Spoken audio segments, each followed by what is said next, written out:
Hey guys, good morning. Welcome back to my Practically Imperfect Life. I really wanted to take you along today for a day in the life. It's been a while since I've done one, and we are doing a bit of a modified school week this week.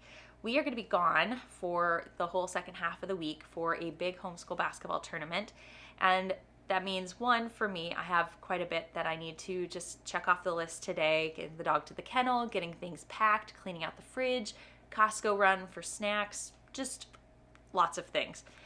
But for my kids, I wanted to kind of lighten up what we were doing on Monday, Tuesday, Wednesday to just help them have a chance to focus in on some things that I know have been taking them a little bit longer to get done, or things that I know that they were feeling like they were getting behind in, but also to just kind of reduce the mental load before we're getting into a big tournament weekend. So what do I mean by a modified schedule? Well, we kept group stuff on there. So at some point today, we'll sit down and we'll do our Bible study. We'll do our German. We'll probably do a little bit of our Titanic study from Campfire curriculums. So we'll spend about an hour doing that at some point today. My daughter, I didn't assign any new writing assignments for her literature program. Instead, this week, she's just focusing on working on reading the novel that's been assigned, just a chance to spend some focused time getting that done, because she will have an honors book coming up this module as well. And I feel like if she can get the first book out of the way and read, then she can feel more comfortable getting into the writing assignments and then jumping on to the honors book. For the sciences, it was no new reading assignments, no new questions, but we were going to do a couple of labs this week. So just a chance to just do kind of the fun part of science, really. Do just the labs, make sure that we understand what the labs are showing us, getting those done. My son is also doing some focused reading on a couple of his courses. So yesterday, for example, he worked on one of the longer books that had been assigned for his chemistry in the kitchen course, just getting a chance to relax and do that reading and not worry about having a bunch of other things to do as well. I'm also working with him on kind of studying more for two exams that are just kind of tough ones for him. And we thought having a couple of extra days to review, go back over the key points, really make sure he's got good understanding would be great before he does that, because he's a little over halfway through chemistry curriculum, and the exams are obviously getting a little bit harder. Some of the concepts are getting harder, and I would rather make sure that he has understanding of it before he tests on it. So we'll spend a little time on that today as well. And then I also gave my daughter time to really work on her SAT program again this week. So she did a couple of lessons Monday and Tuesday. And actually the reason why I'm starting off downstairs is because she's currently taking a practice exam upstairs.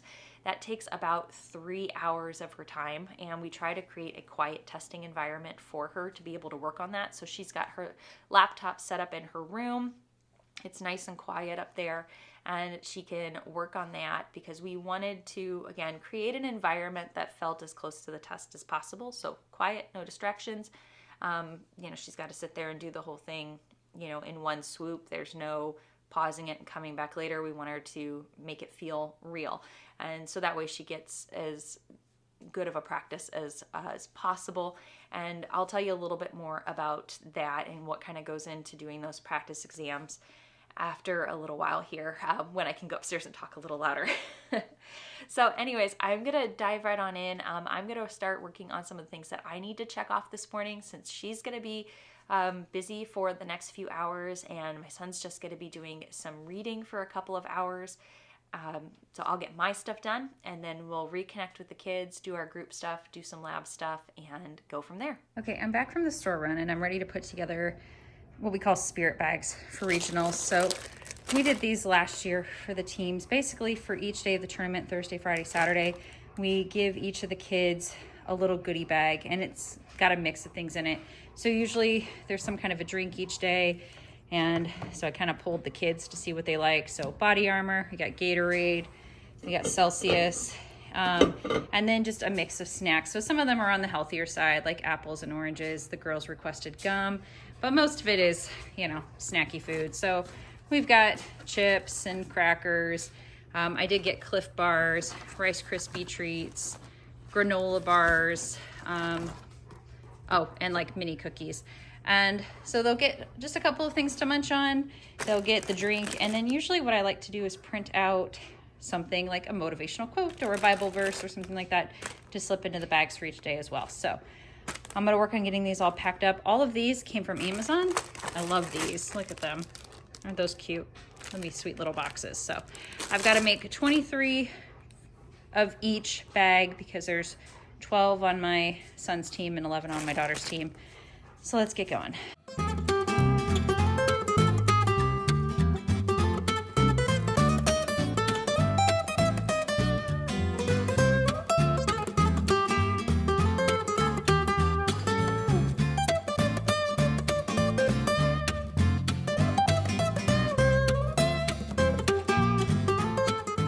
Ethan.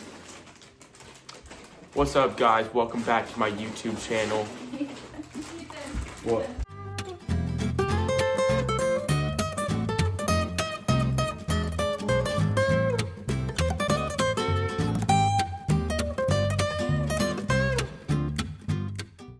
Did you know oranges are very good for you?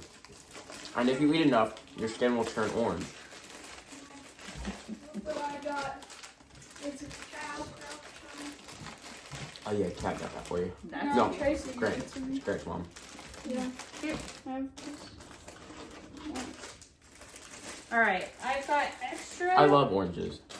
Extra Rice Krispie treats. So the kids were having fun coming in and talking to me while I was working on these, but here are the treat bags. So we got 1, 2, and 3. I really thought this was cool because when I ordered these off Amazon, not only did it come with the bag, but it also came with the tissue and the little ribbon. So super stinking cute, and got them all ready to go. As I mentioned earlier, we're doing a little bit of a lighter week as far as school, not assigning all of the different subjects each day because we're only doing a half week of school. But one of the things that my son has been working on is his literature. And I thought I would share with you guys a couple of thoughts on the literature program because I'm at that time of year where I'm starting to think about what I want to do with him next year. So we have been using BJU for my son for years. I think this is year 5 of doing a BJU literature program. Yeah, 5. And some things we like about them, they are set up pretty similarly year to year. So he knows what to expect. You have a unit that focuses on one type of either genre or type of literary device, you know, or particular focus. Like it might focus on theme, it might focus on character. Maybe it's like the current one he just finished was all about illusion and symbols. And so the stories are all meant to help highlight that particular thing. And the questions at the end of each story or reading assignment are pretty thought-provoking ones. And I do like the teacher guide a lot. It has a lot of information in there to help you kind of basically go through the story with your student and pull things out.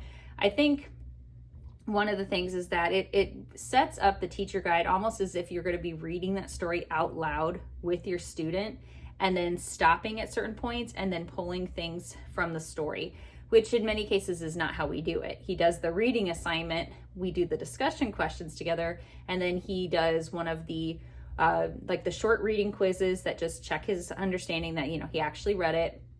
And there's like these teacher helper worksheets that are, again, meant to kind of highlight whatever literary device or you know, or theme for that unit with regards to that story. So part of me feels like we're not necessarily getting everything out of it that it's designed for because of that, because we don't, you know, read it out loud together and stop and do all of that. But there's a couple of other things that are, I don't know, maybe it's just starting to get kind of tiring to me about it. You know, first of all, I do like that it has somewhat of a mix of different things in there. There's short stories, there are excerpts from longer novels, bits of plays, there'll be examples of like essays, and then poetry. But it feels like the higher we get as far as like the level, the more poetry is just, I mean, it's like poem after poem after poem after poem. And I get it. Studying poetry is important. It's part of studying literature, but it is not the only thing out there to study. There's like so much else that can be read and studied. And he doesn't enjoy poetry. I don't enjoy poetry. I have a hard time teaching poetry, because I just, you know, without the teacher guide, I could not tell you what these poems are talking about. Like, it's just never been a strong suit for me. It's never been something I enjoy. So it's hard for me to, you know, to help him with it without just reading straight from the teacher guide. And the other thing is that, well, I think like the teacher helper worksheets, so like the daily worksheets you can print off for them to do, are good. I feel like he's getting more out of our discussion of like the discussion questions and then doing the worksheets than he is anything else.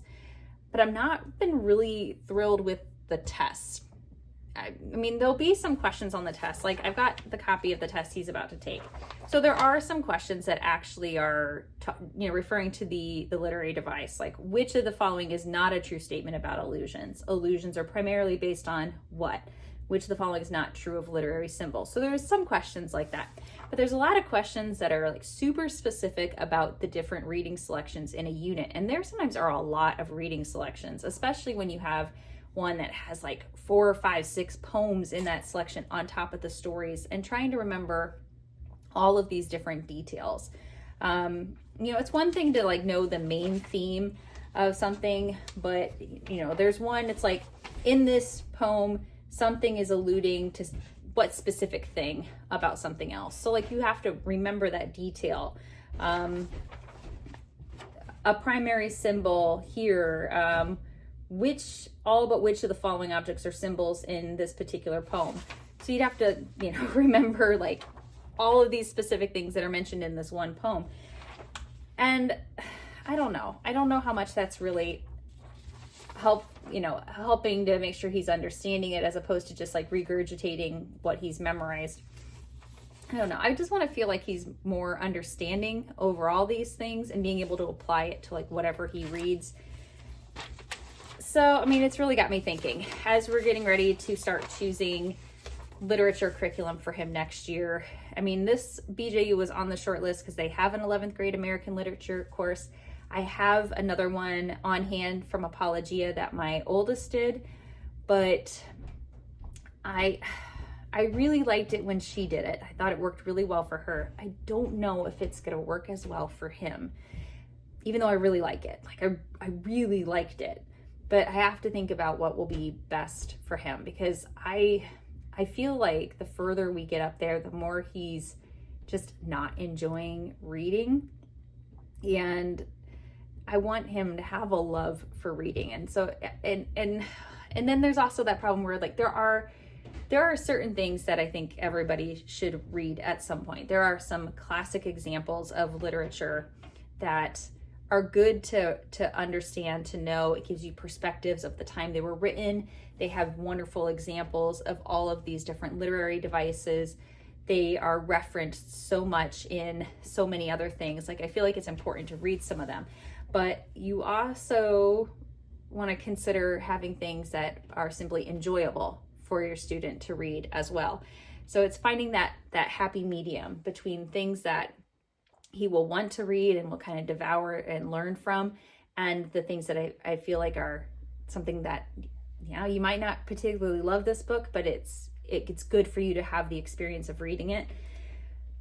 So I'm really debating now on which route I want to go, but the more I'm kind of analyzing how this has been working for us this year and whatnot, the more I'm leaning towards maybe something different for next year. And I talked about this in my how I choose curriculum videos. That's something I do. I have to look at how the curriculum that we're using this current year is working for us, what my students think of it, what I think of it, what their learning styles are, and how we might want to change things. So as I'm doing that for American literature, these are all things that are going through my head. So got some decisions to make. All right, so we got our group stuff done. We did our Bible study, our New Testament study. We did a German lesson. We're going over emotions in German right now and creating phrases like "this happened because of that." So we got that done. Now I'm taking the dog to the kennel. He's very excited. He loves car rides. He loves where he gets to go.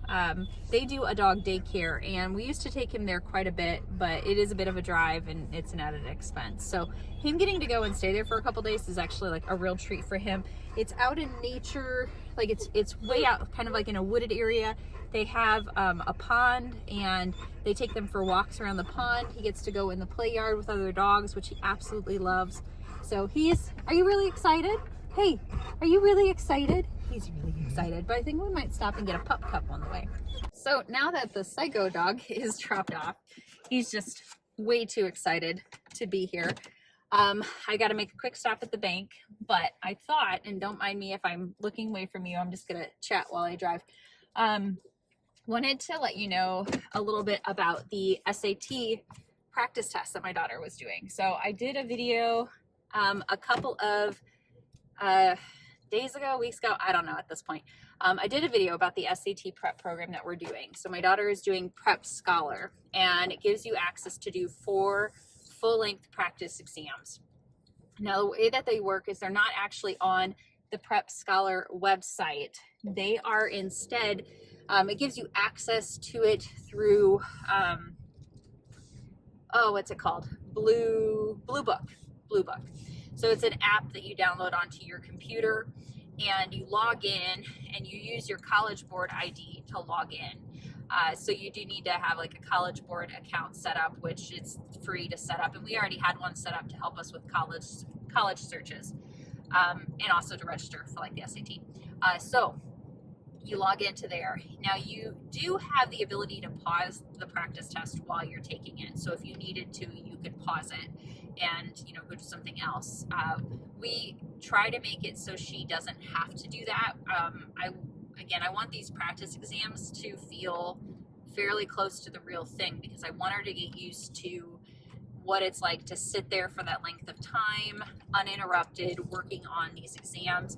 I also, want to make sure that we're creating the environment that she would have there. So quiet, nothing distracting her, not listening to music, because both of my kids love to listen to music pretty much nonstop during the school day. They've always got their AirPods in. They're always listening to music. That's one of the things that helps them to focus. And so I wanted her to make sure she practiced taking these exams without that. Again, so when she sits down to take the actual SAT, it feels as real as possible.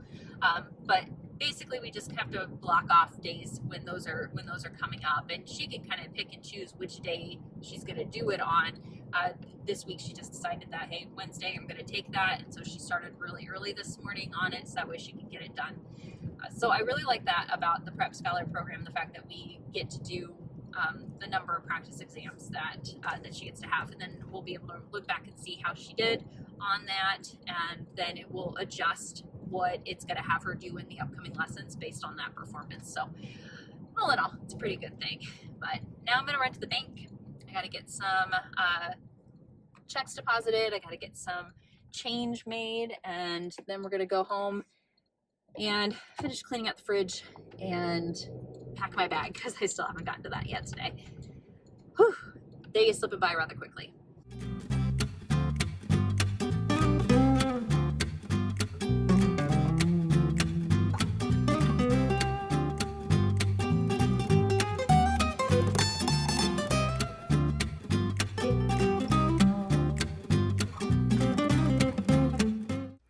All right, so we made it down here okay. Obviously, Ethan got to drive most of the way here to get some highway driving in. And if you are currently teaching your 15-year-old how to drive, you know that means you don't relax the entire time that you're traveling.